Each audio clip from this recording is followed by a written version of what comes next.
नमस्कार दोस्तों। इस वीडियो में हम जो रीट में नया टॉपिक जोड़ा है उस टॉपिक जो नए टॉपिक जोड़े उसमें से एक टॉपिक है सौर परिवार। उससे संबंधित यह वीडियो है। दोस्तों, यदि आप चैनल पर नए हैं तो प्लीज़ पहले चैनल को सब्सक्राइब कर दें, बेल आइकन को क्लिक कर लें ताकि आने वाली हर वीडियो का नोटिफिकेशन आपको मिलता रहे। चलिए शुरू करते हैं। सौर परिवार। सौर परिवार क्या है? सौर मंडल में सूर्य और वह खगोलीय पिंड सम्मिलित हैं जो उस मंडल में एक दूसरे से गुरुत्वाकर्षण बल द्वारा बंधे होते हैं। क्या होता है सौर परिवार? सौर मंडल में सबसे पहले एक सूर्य होता है और कुछ खगोलीय पिंड होते हैं जो एक दूसरे से गुरुत्वाकर्षण बल द्वारा बंधे हुए होते हैं। किसी भी तारे के इर्द गिर्द परिक्रमा करते हुए उन खगोलीय वस्तुओं के समूह को ग्रहीय मंडल कहा जाता है। क्या कहा जाता है? ग्रहीय मंडल कहा जाता है। किसी तारे के इर्द गिर्द परिक्रमा करते हुए उन खगोलीय वस्तुओं के समूह को खगोलीय मंडल कहा जाता है। हमारे सूरज और उनके ग्रहीय मंडल को मिलाकर हमारा सौर मंडल मिलता है। जो ये बात कर रहे हैं हम किसी तारे की, तो वह तारा है सूर्य, और उस तारे के चारों तरफ कुछ ग्रह हैं जो कि चक्कर लगाते हैं, परिक्रमा करते हैं। तो इससे सूर्य और उन ग्रहों से मिलकर के हमारा जो ग्रहीय मंडल है उसको हम सौर मंडल कहते हैं। इन पिंडों में सौर मंडल जो हमारा है उसमें 8 ग्रह हैं, 172 ज्ञात उपग्रह हैं, 5 बौने ग्रह हैं और अरबों छोटे पिंड सम्मिलित हैं। इन छोटे पिंडों में क्या क्या है? क्षुद्र ग्रह हैं, बर्फीला काइपर घेरा, धूमकेतु, उल्कापिंड, और इन ग्रहों के बीच में धूल है, ये भी सम्मिलित है। सौर परिवार के सभी पिंड एक निश्चित पथ में सूर्य के चारों ओर चक्र लगाते हैं। जो ग्रह, हमने कहा कि सूर्य के चारों तरफ कुछ ग्रह हैं जो परिक्रमा करते हैं, तो वो एक निश्चित पथ में चक्र लगाते हैं। उस मार्ग को कक्षा कहते हैं और इस गति को क्या कहते हैं? कक्षीय गति कहते हैं। तो यहाँ पे इम्पोर्टेंट चीज़ क्या है, ये प्रश्न आ सकता है। सौर मंडल क्या है? तो उसमें ऑप्शन दे दिया जा सकता है कि सूर्य, या फिर 8 ग्रह, केवल 8 ग्रह लिख दे, या सूर्य प्लस 8 ग्रह, या फिर इस तरीके से ये प्रश्न बन सकता है। तो सौर मंडल में क्या क्या बताया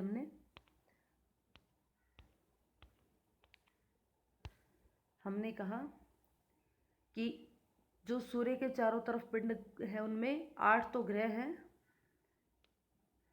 172 उपग्रह, कुछ बौने ग्रह हैं, क्षुद्र ग्रह, बर्फीले काइपर, ये सब मिलकर के सौरमंडल का निर्माण करते हैं। हमने अभी कहा कि एक निश्चित कक्षा में गति करते हैं, उसको कक्षीय गति कहते हैं, और जिससे पथ पर गति करते हैं उसको कक्षा कहते हैं। ये सभी पिंड अपने अक्ष पर भी घूमते हैं। अपने अक्ष पर घूमने के कारण इस गति को अक्षीय गति या घूर्णन गति कहते हैं। 1542 ईस्वी में कोपरनिकस ने बताया कि सौर परिवार के केंद्र में सूर्य है और सभी ग्रह उसके चारों ओर चक्कर लगाते हैं। तो यहाँ एक प्रश्न बनता है कि यह किसने बताया, यह खोज किसने की कि सौर परिवार का केंद्र सूर्य है और सभी ग्रह उसके चारों तरफ चक्कर लगाते हैं? तो यह किसने की? कोपरनिकस ने। किसने की? कोपरनिकस ने। ठीक है, आगे चलते हैं। सौर परिवार के सदस्य कौन कौन हैं? सबसे पहले सूर्य, ये देखिए ये सूर्य रहा, उसके चारों तरफ 8 ग्रह बताए थे।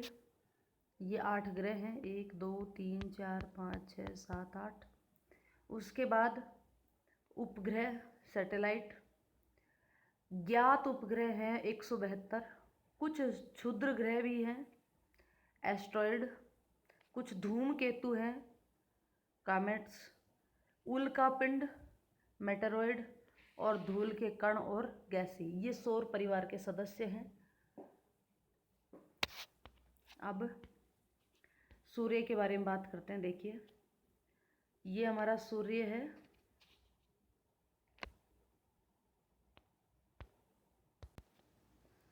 ये सूर्य है। इस सूर्य की पृथ्वी से जो दूरी है वह है 14.98 करोड़ किलोमीटर। यहाँ करोड़ लिखना रह गया, करोड़।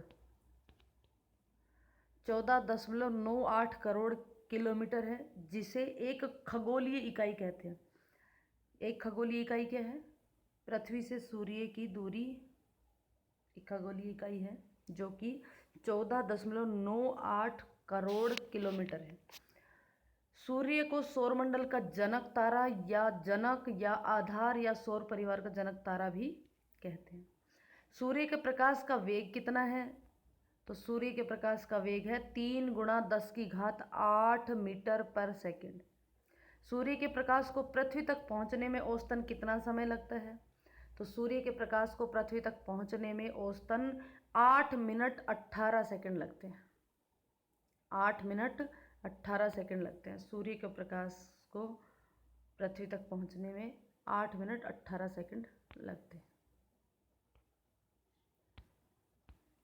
आगे चलते हैं। सूर्य की जो ऊर्जा का स्रोत है वो है नाभिकीय संलयन। सूर्य में जो ऊर्जा उत्पन्न होती है वो नाभिकीय संलयन की वजह से होती है। और सूर्य पर सर्वाधिक मात्रा में जो गैस है वो हाइड्रोजन गैस पाई जाती है। सूर्य पर सर्वाधिक मात्रा में हाइड्रोजन गैस पाई जाती है। उसके बाद हीलियम गैस पाई जाती है। यानी कि सूर्य पर सबसे ज़्यादा मात्रा में हाइड्रोजन और हीलियम गैस होती है। इन गैसों का अनुपात 3:1 है। कितना है? 3:1। सूर्य पर हाइड्रोजन और हीलियम गैसों की मात्रा क्रमशः 71% हाइड्रोजन, 26.5% हीलियम और बच गए 2.5% वह अन्य गैसें। सूर्य का गुरुत्वाकर्षण बल पृथ्वी के गुरुत्वाकर्षण बल से 28 गुना अधिक होता है। सूर्य का गुरुत्वाकर्षण बल पृथ्वी के गुरुत्वाकर्षण बल से 28 गुना अधिक होता है। और सूर्य पृथ्वी से 13 लाख गुना बड़ा है। सूर्य पृथ्वी से 13 लाख गुना बड़ा है। अब आता है सूर्य में प्रकाश मंडल क्या होता है? फोटोस्फीयर। प्रकाश मंडल, सूर्य का जो चमकीला भाग है वह प्रकाश मंडल कहलाता है। जो ये चमकीला भाग दिखाई दे रहा है सूर्य का, ये वाला, ये प्रकाश मंडल कहलाता है। उसके बाद कोरोना क्या होता है? सूर्य के बाहरी भाग जिसका तापमान 6000 डिग्री सेंटीग्रेड होता है। सूर्य का बाहरी भाग जिसका तापमान लगभग 6000 डिग्री सेंटीग्रेड होता है उसे कोरोना कहते हैं। कोर क्या होता है? कोर होता है सूर्य का आंतरिक भाग। सूरज का जो है वो आंतरिक भाग क्या कहलाता है? कोर कहलाता। देखिए यहाँ पे ये अंदर का जो भाग है, सूरज के अंदर का भाग, यह कोर कहलाता है। उसके बाद है सौर ज्वाला। सौर ज्वाला क्या है? सूर्य के बाहरी भाग में निकलने वाली ज्वालाएं जिनका तापमान अति उच्च होता है सौर ज्वाला कहलाती है। ये देखिए, ये सूरज है इधर, ये देखिए इधर सूरज है और इधर ये ज्वालाएं निकल रही हैं, तो ये क्या है? सौर ज्वाला कहलाता है और इसका तापमान अति उच्च होता है। आगे हम बात करते हैं सौर कलंक की। सौर कलंक क्या होता है? सौर ज्वाला के पश्चात जब सौर ज्वाला निकलती है तो उस निकलने के पश्चात उस जगह का जो तापमान है वो घटकर 1500 डिग्री सेंटीग्रेड हो जाता है। कितना हो जाता है? 1500 डिग्री सेंटीग्रेड। यहाँ 1500 है, ये 1500 कितने डिग्री सेंटीग्रेड घटकर हो जाता है? 1500 डिग्री सेंटीग्रेड। 6000 से घट के 1500 डिग्री सेंटीग्रेड हो जाता है। तो एकदम से जो तापमान घटता है तो उस समय जो धब्बे बन जाते हैं वो कहलाते हैं सौर कलंक। ये देखिए, ये क्या है? ये सौर कलंक। ठीक है। अब सौर चक्र। सौर ज्वालाएं और सौर कलंक एक चक्र के द्वारा बनते हैं। इसे सौर चक्र कहते हैं। देखिए, पहले ज्वाला निकलती है, फिर एकदम से वो ज्वाला निकलने के बाद उस जगह पर तापमान एकदम से कम हो जाता है।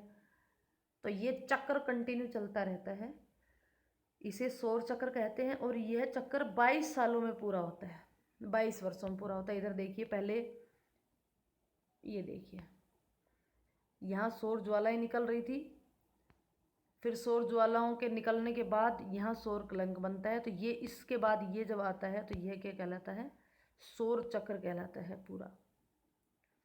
उसके बाद आता है अरोरा। सूर्य से निकलने वाली विद्युत चुंबकीय विकिरण जब आयन मंडल के आयनों से टकराती हैं तो उससे उत्पन्न चमकदार घटना को अरोरा कहते हैं। और यह घटना ध्रुवों पर दिखाई देती है। क्या होती है अरोरा? सूरज से जो विद्युत चुंबकीय विकिरणें निकलती हैं वो आयन मंडल में जो आयन होते हैं उनसे टकराने के बाद चमकदार घटना होती है, एक चमकदार सी घटना होती है एकदम से, उसको अरोरा कहते हैं। और यह घटना ध्रुवों पर दिखाई देती है। उत्तरी ध्रुव पर अगर ये घटना होती है तो उसे बोरेलिस कहते हैं, बोरेलिस। और यदि यही घटना दक्षिणी ध्रुव पर होती है तो उसे ऑस्ट्रेलिस कहते हैं, ऑस्ट्रेलिस। ये देखिए इधर, ये है चमकदार घटना।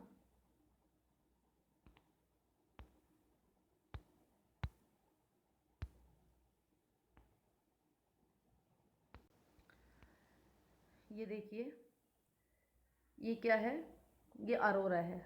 सूर्य से निकलने वाली किरणों का आयन मंडल के आयनों के साथ टकराने से उत्पन्न यह घटना है चमकदार, इसको अरोरा कहते हैं।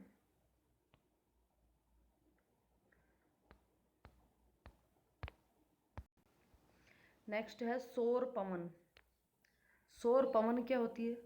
सूर्य के बाहर वेग से आने वाली आवेशित कणों या प्लाजा की बौछार को सौर पवन कहते हैं। सूरज से बाहर की तरफ बहुत ही तेज वेग से आने वाली आवेशित कणों और प्लाजा की बौछार को सौर पवन कहते हैं। देखिए, सूर्य के बाहर की तरफ, ये देखिए, इसे सौर पवन कहते हैं। अब हम बात करेंगे सौर परिवार के सदस्यों में सूर्य के बाद नंबर था ग्रहों का, प्लैनेट्स। तो हमारे कितने ग्रह हैं? देखिए, हमारे सूर्य के चारों ओर चक्कर लगाने वाले जो ग्रह हैं वो हैं 8। Budh, Mercury, Shukra, Venus, Prithvi, Earth, Mangal, Mars, Brihaspati, Jupiter, Saturn, Shani, Uranus, Arun और वरुण, नेपच्यून। इनमें से ये शुरू के जो 4 ग्रह हैं, ये 4 ग्रह आंतरिक ग्रह कहलाते हैं, या ये ठोस अवस्था में होते हैं, इसलिए पार्थिव ठोस ग्रह भी इनको कहते हैं। जबकि ये बाकी बचे हुए 4 जो ग्रह हैं, ये चारों ग्रह कौन कौन से हैं? बृहस्पति, शनि, अरुण और वरुण, ये गैसीय ग्रह हैं। कैसे ग्रह हैं? गैसीय ग्रह हैं। ये बाहर की तरफ स्थित होते हैं, इसलिए ये ग्रह कौन से हैं? गैसीय। शुरू के 4 जो ग्रह हैं वह हैं आंतरिक ग्रह, और अंतिम 4 ग्रह जो हैं वो गैसीय ग्रह। बुध, शुक्र, पृथ्वी, मंगल आंतरिक ग्रह, बृहस्पति, शनि, वरुण और अरुण और वरुण बाह्य ग्रह। अब इन ग्रहों के बारे में हम डिटेल से पढ़ेंगे अगली वीडियो में। ये वीडियो लंबी ना हो इसलिए इसको यहीं से ख़त्म करती हूँ। इन 8 ग्रहों को याद करने की एक ट्रिक भी है जो मैं अभी बता देती हूँ आपको।